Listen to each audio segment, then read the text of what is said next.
Our next speaker is the Honourable John Ruddick, MLC. John is with the Libertarian political party. That's another minor party. Almost every day in my job I get asked, and I'm sure the Libertarians get asked the same thing, there's all these minor parties out there, why don't you get together? Now that's a very good question, and I can understand why ordinary people would ask that question. We do have some significant disagreements, but we also share a lot of common cause on some really, really important issues. And in politics, you don't always get everything that you want. In a war, sometimes you've got to make allies. And in the case of John, in particular, he's someone who I agree with on many, many things, and I've been very grateful for his voice in the New South Wales Parliament since he was elected in 2023. We had a conversation during the week. We're not going to necessarily canvass the things we disagree on today. We're not afraid to have that discussion, but we probably don't have enough time to have that, as much as it would be great sport and theatre this afternoon. Our time is limited, but we do want to just provide this opportunity to show that there is the possibility of collaboration on really important things. John was elected to the New South Wales Legislative Council in 2023. His maiden speech to the Parliament made international headlines when it was banned from YouTube after John questioned Australia's draconian response to COVID. Never before in Australian political history has a politician's maiden speech been banned. Prior to Parliament, John owned a property and finance business based here in Sydney's North Shore. He's an avid reader, he's a student of history, and he's often a contributor to The Spectator, Australia, Sky News. In 2018, he wrote a book entitled Make the Liberal Party Great Again. If only the Liberals had taken John's advice. John, it's great to welcome you to the Family First National Conference. Please welcome the Honourable John Ruddick.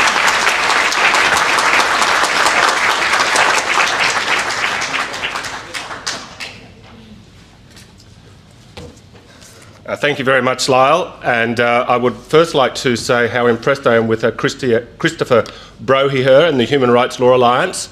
I wasn't aware who was behind all these important legal actions, but you truly are doing God's work, and we thank you very much for it. I'd also like to thank my good friend Lyle Shelton for inviting me here today. Over the last few years, we have become quite good friends, and I think if Lyle ends up in the upper house, I suspect that there would be no other member of the upper house that I would vote with more frequently. I suspect we'd vote together about 99% of the time.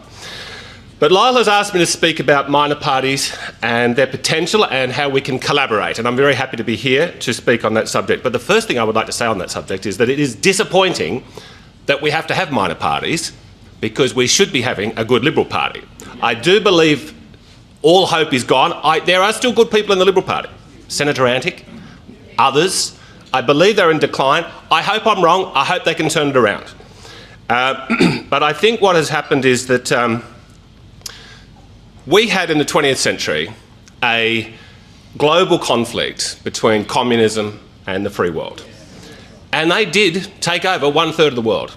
They killed 100 million people along the way. And during that period, political parties like the Liberal Party, the Republican Party in America and the Conservative Party in Britain were, by and large, very good parties. I was born in 1970. My parents weren't political activists, but they were highly political. And I would certainly get it shoved down my throat every night how evil communism is. And then when I was in my first year at university, a magnificent event happened. Boris Yeltsin stood up on the tank in Moscow and he brought down the Soviet Union. And that was a great thing. And I remember saying to my friends at university the next day, I said, you know, this is great.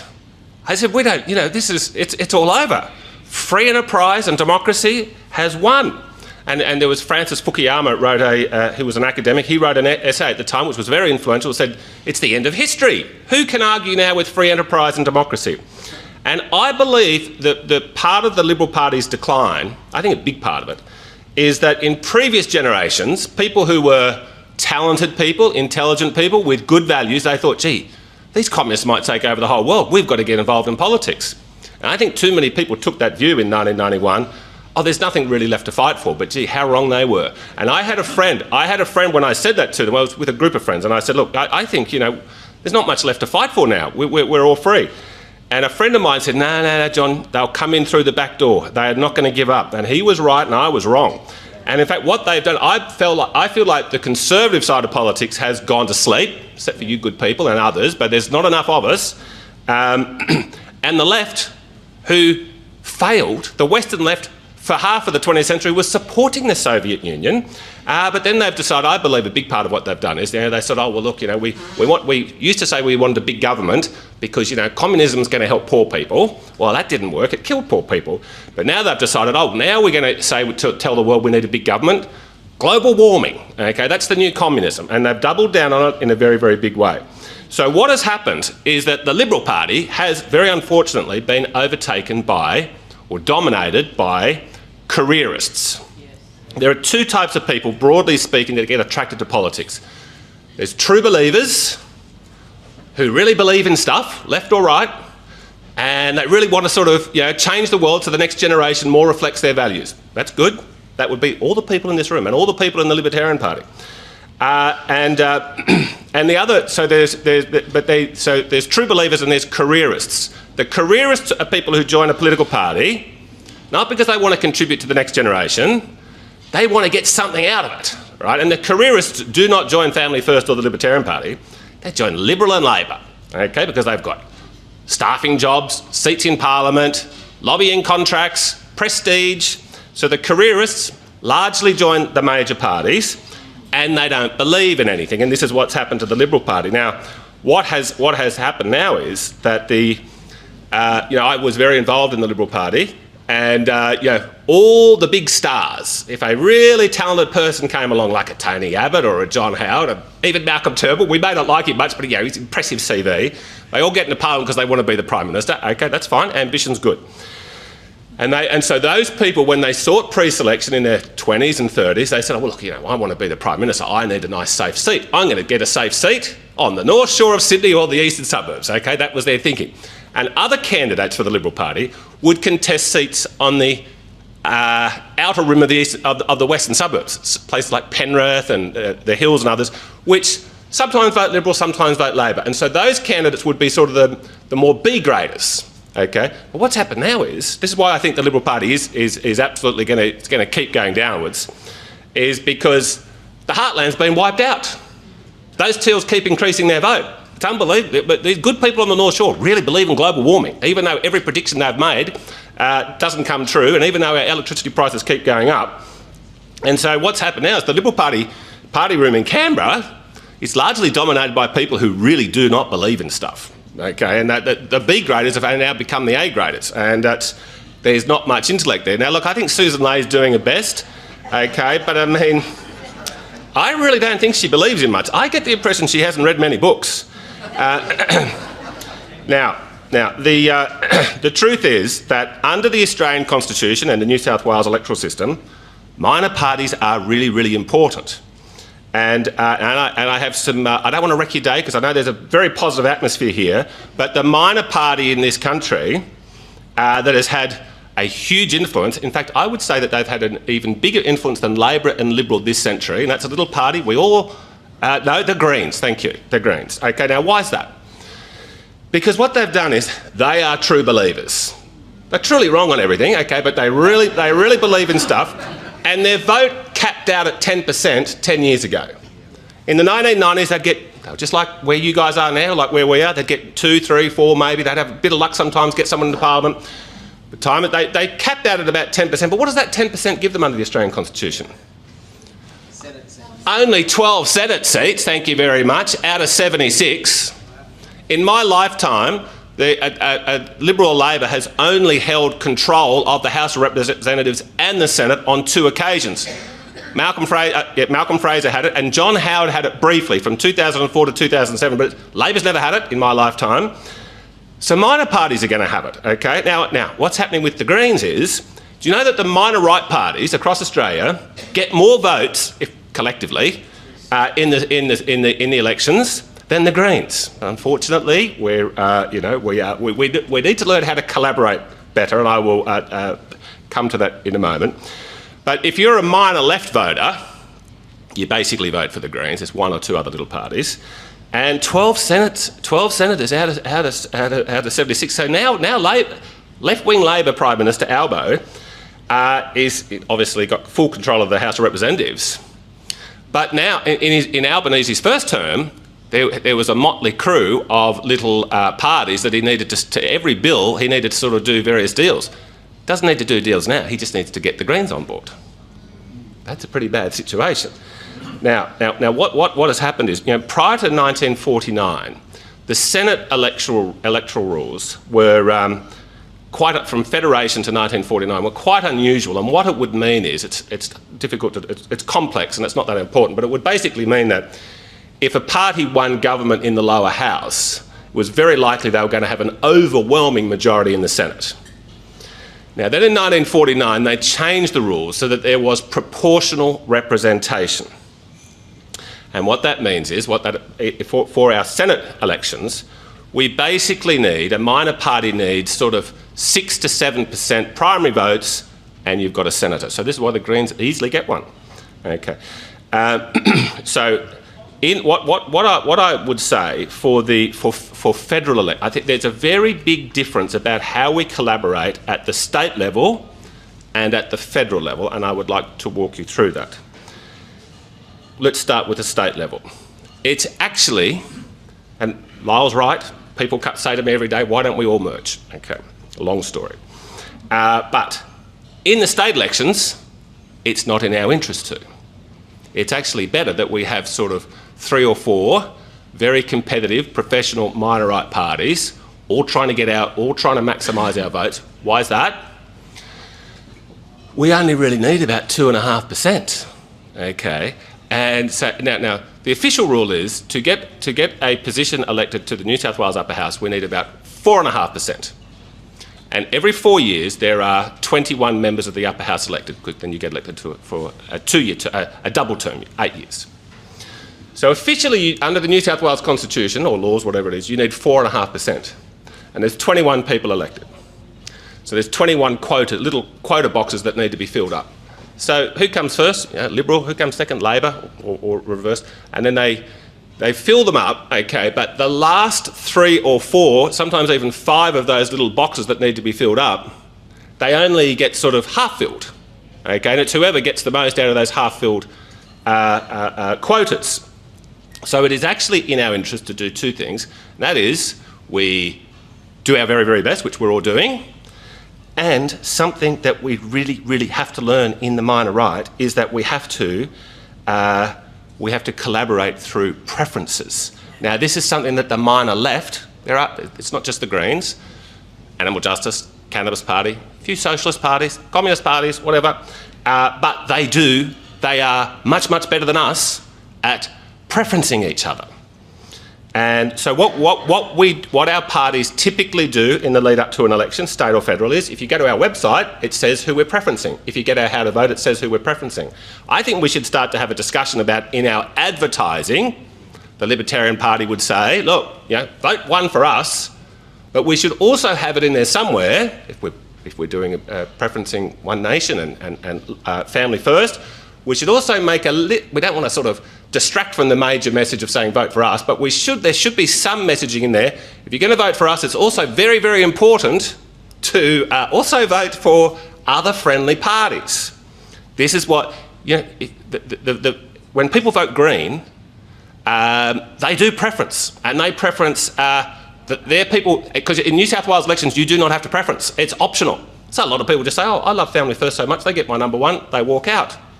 Well, that's not helpful. So we really do have to, the truth is for minor parties, the preferential voting system is very good. Now, I know a lot of people out there say they don't like the preferential system because it helped our vote at the last election. That's true.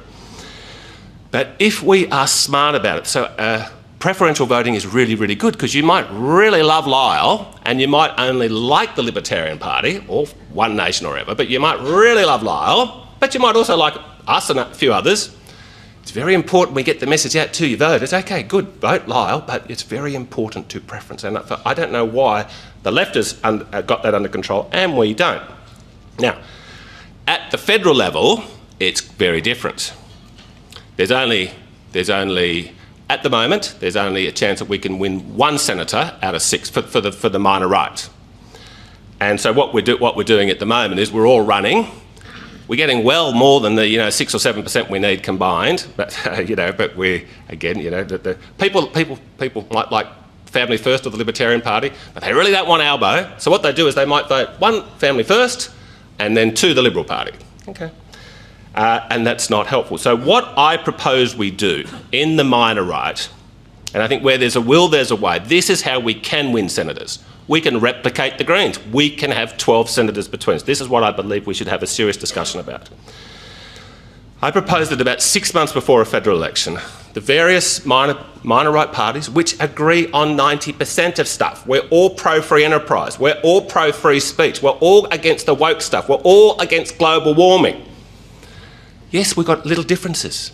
Those differences are issues that do not come up frequently. And when they do, that's okay. But on the stuff that is wrecking the country before our eyes, we're all in agreement. So what I propose we do is we have a meeting in the Sydney Town Hall and the Adelaide Town Hall and the Melbourne Town Hall, all the big capital city town halls 6 months before the election, and we invite all the Libertarians, One Nation, Family First. We invite everybody. And we say, look, only one of us can win here. So what do we need? We need a really popular candidate who can give a good speech. So I say that let's say we've got 6 parties that want to contribute, that want to be part of this process, which I call the grand primary. And why at the Sydney Town Hall? Because we're going to invite the membership of all of those parties. There might be 3,000-4,000 people in the room. And all those parties can put forward their best candidate for who they think should be the leader of a big coalition ticket. Not the coalition of all the 6 minor right parties. And so there will be a Libertarian, One Nation, Family First, others, and it's like a pre-selection. They get up and give a speech for 15 minutes, they can answer some questions, and everyone votes. Now, look, it is true that a lot of people who are members of Libertarian Party will be more inclined to vote for the Libertarian candidate that day, but they won't be, just like Family First, they won't be bloody-minded about it. They'll say, oh, look, I would prefer the Libertarian, but gee, that Family First candidate was brilliant. I agree with most of what they're saying, and that candidate's the one that can actually make us win. So let's say the Family First person comes first at the top of the ticket, and then whoever comes second, might be the Libertarian Party, they can be second on the ticket, and One Nation, whoever, shooters, whatever.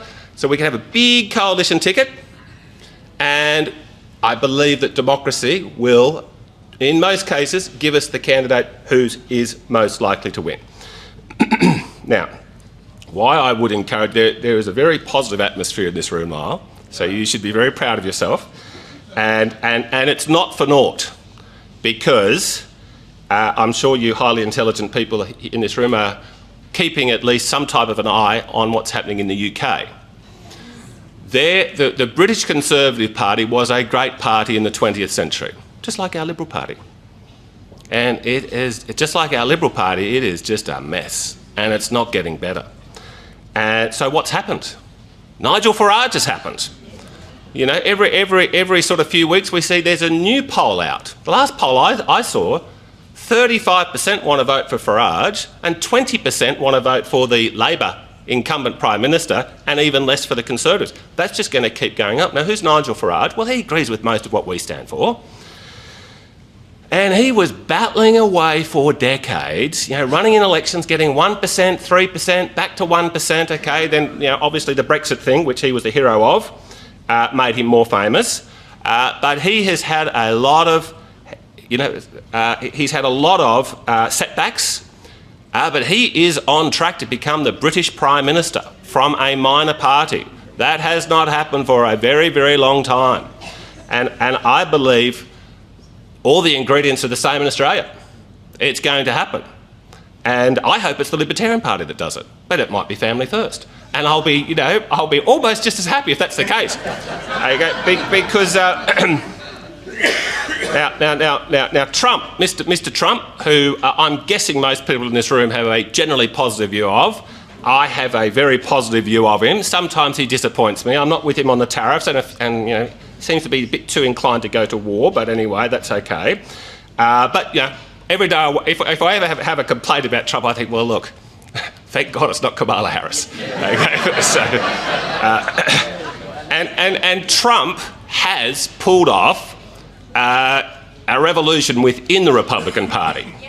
You know, it used to be, the Republican Party used to be the plaything of the Bushes and the Cheneys and the Romney types, okay? Trump just walks off Fifth Avenue, never run for elected office before, and he's basically done what Farage has done, but within the Republican Party. And the reason he can do that within the Republican Party is because it's very, very democratic.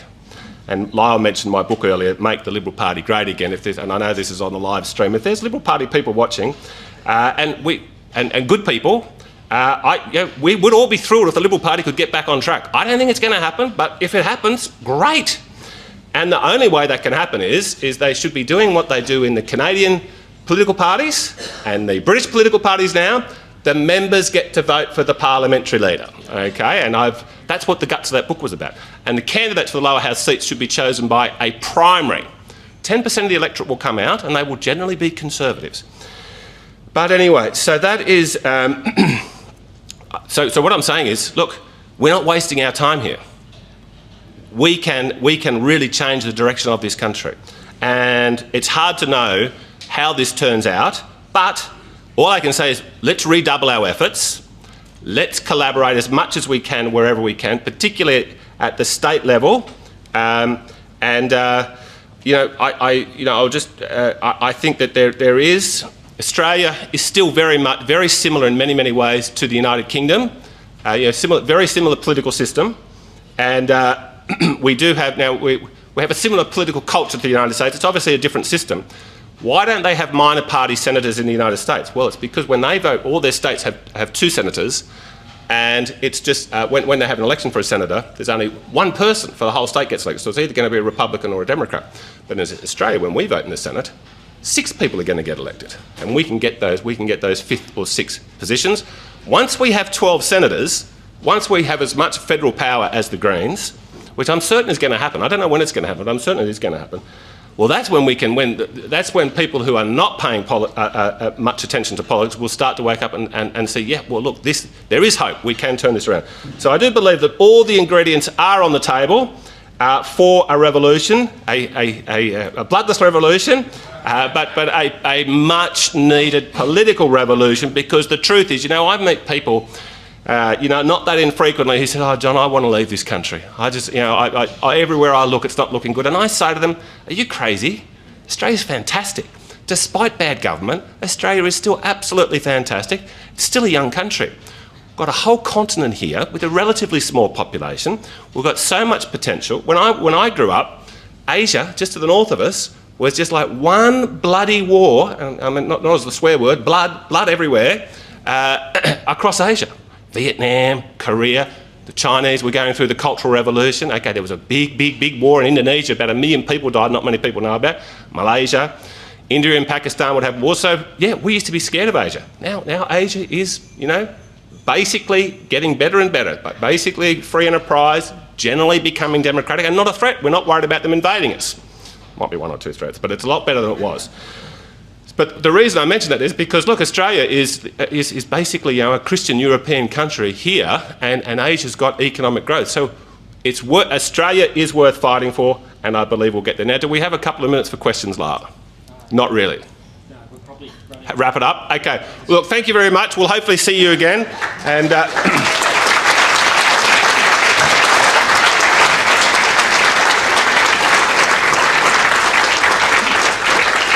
John, thank you so much for that. You can see why I was keen to get someone like John to speak today. He's a very thoughtful man. He is someone who reads, who thinks, and we've been the beneficiary of that today. I appreciate the thought-provoking nature of what you've shared and the idea that you floated. It's a matter of public record that Deepa and myself have participated in a meeting with other minor parties, which included John's party. There are discussions going. Nothing has been settled as yet, and we're not going to commit to anything today, but always happy to have big ideas. I should have renamed John's session the Festival of Dangerous Ideas, but His observations about minor parties, very, very important. The tectonic plates of politics in Australia are shifting. Never before has the primary vote of the major parties been so low. It's unbelievable. There was a news poll the other day that had the Liberals polling below 30%. That's in the death zone. It already is. So there's a real opportunity here. There is collaboration. There is talk going on with the minor parties. I think that's going to be a moving feast for a while. But for the next 18 months, as we've been reinforcing over and over again today, our focus at Family First is going to be on these next 3 elections, getting deeper elected into South Australia, Jane and Bernie in Victoria and hopefully others, and myself here in New South Wales, God willing. So we've got plenty on our plate, and we'll continue to do what we can to work with our good friends in the minor party space. So John, thank you for taking the time, and Rob, we've just got a small token of our appreciation. Please thank Honourable John Ruddick.